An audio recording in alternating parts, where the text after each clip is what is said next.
My name is Julie Vanderluck.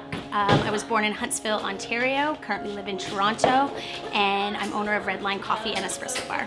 Redline is in a very interesting neighborhood, actually. We've got a mixture of pretty much all different sorts of people. We have some famous actors that come here and musicians. We have some people that are fairly well off. We have middle-class people, students. We have homeless customers. Some of our customers suffer from mental illness, so we've got a well-rounded customer base, I guess you could say.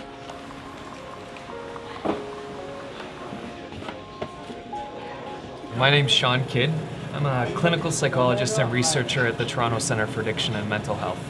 I guess where it all began was a little bit of annoyance with this word community. It's used an awful lot in a lot of different contexts. As you know, people should be in the community resources are there, community, and really there's a very little unpacking about what that means exactly. So I think we need a little bit of a deeper understanding of what's happening around this term community and this concept, which is so important to people's wellness.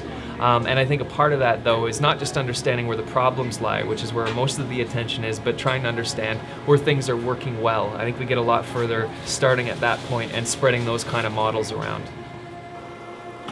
I'll be here around 15 years, for 2000. Well, I like everybody to drink the same. All the people, I like it. Well, I be friend to everybody. They like me, that's why I'm stay here. They make a good business. This coffee shop has been welcoming to a lot of people in the area. There's a lot of people with mental health in this area. They go to the Good Shepherd, or people who are marginalized by homelessness. And they're welcome in this coffee shop. They sit around. Everyone seems to get along pretty much in this coffee shop. So that's why I like coming here, because there's a positive energy in this place. I mean, I try every day to come to work in a positive mood. And I try to work with my staff to make sure that they're coming every day in a positive mood, and just be positive all day long. We get, with everybody, and just keeps the vibe going, I guess you could say. Well, for this area, I think it was a big stretch opening a business like this, especially back when Julie did it. But it works really well. Everyone is accepted, and no one is, turned away for any reason, and it makes it really, incredibly unique and challenging sometimes, but very much fun. It's affected my business in such a positive way. At the time when I made these decisions on how I was going to work within my business, I wasn't sure if it was going to work well for me or if it was gonna backfire. And it's only done. I mean, it's only done better for my business. People love coming here. Yeah, it's been great. There are many people that create great spaces across all kinds of venues and businesses, but really getting to know a little bit better some of the folks that who really are kind of pulling this off, and the ways that they're doing is truly impressive. Really have succeeded in creating a bit of magic. Mental illness is not going anywhere. Homelessness is not going anywhere, so you can accept it and try to work with it in a positive way, or you cannot accept it, and I don't think you're going to get the same result in your business. It is Scary Jerry from Hilarious. Okay, well then Jerry is the name I chose, but that's not my formal names. The Redline, I am probably her first customer, and I did a little bit of maintenance work for her, and it started a relationship.